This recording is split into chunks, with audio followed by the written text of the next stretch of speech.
भगवान शंकर जिसके आराध्य हो या फिर अगर कोई साधक भगवान शंकर का ध्यान करता हो तो उनके बारे में कई भाव मन में प्रस्फुटित होते हैं।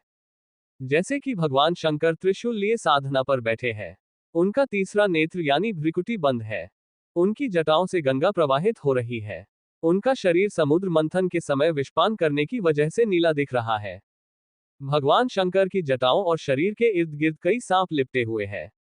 शिव के मस्तक पर एक ओर चंद्र है तो दूसरी ओर महाविष्धर सर्प भी उनके गले का हार है। उनके परिवार में भूत प्रेत, नंदी, सिंह, सर्प, मयूर व मूषक सभी का संभाव देखने को मिलता है। साधन क्रम में विचार सागर में कई विचारों का आगमन होता है। भगवान शंकर के बारे में कई कथा कहानियां पुराणों, धार्मिक ग्रंथों में वर्णित है। उनसे जुड़ी कई कथाएं साधकों को उनसे जोड़े रखती है और साधकों के लिए वह प्रेरणादायी भी है। पौराणिक मान्यताओं में भगवान शंकर और सर्प का जुड़ाव गहरा है, तभी तो वह उनके शरीर से लिपटे रहते हैं। ये बात सिर्फ मान्यताओं तक ही सीमित नहीं है बल्कि यह इस कलियुग में भी हकीकत में परिलक्षित होती दिखती है।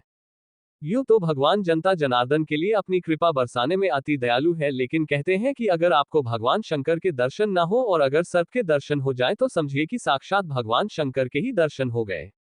हम चल रहे हैं राजस्थान के माउंट आबू में। माउंट आबू राजस्थान का इकलौता हिल स्टेशन है जो अर्धकाशी भी कहलाता है। पौराणिक मान्यताओं और पुराणों के मुताबिक माउंट आबू अर्धकाशी इसलिए कहलाता है क्योंकि यहाँ भगवान शंकर के 108 छोटे बड़े मंदिर हैं। दुनिया की इकलौती जगह जहां भगवान शंकर नहीं, उनकी शिवलिंग भी नहीं बल्कि उनके अंगूठे की पूजा होती है। माउंट आबू में ही अचलगढ़ दुनिया की इकलौती ऐसी जगह है जहां भगवान शिव के अंगूठे की पूजा होती है। भगवान शिव के सभी मंदिरों में तो उनके शिवलिंग की पूजा होती है, लेकिन यहाँ भगवान शिव के अंगूठे की पूजा होती है। यहीं पर एक मंदिर है पांडव गुफा के करीब, जहाँ के बारे में कहा जाता है पांडवों ने अज्ञातवास के दौरान कुछ समय यहाँ बिताया था।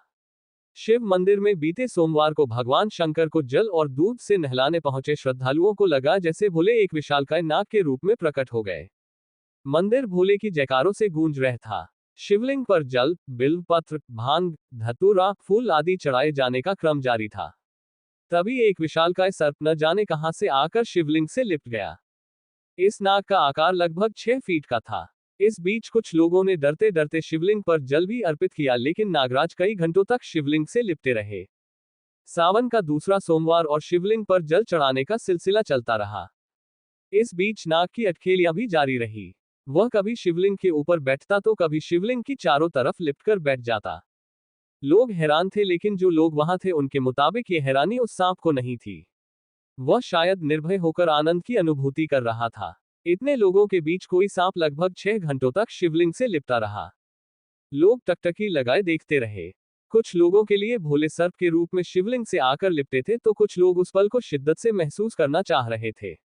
यही वजह थी कि मंदिर में भीड़ बढ़ने लगी। इलाके में खबर फैलने लगी। अचानक सर्प गायब हो गया।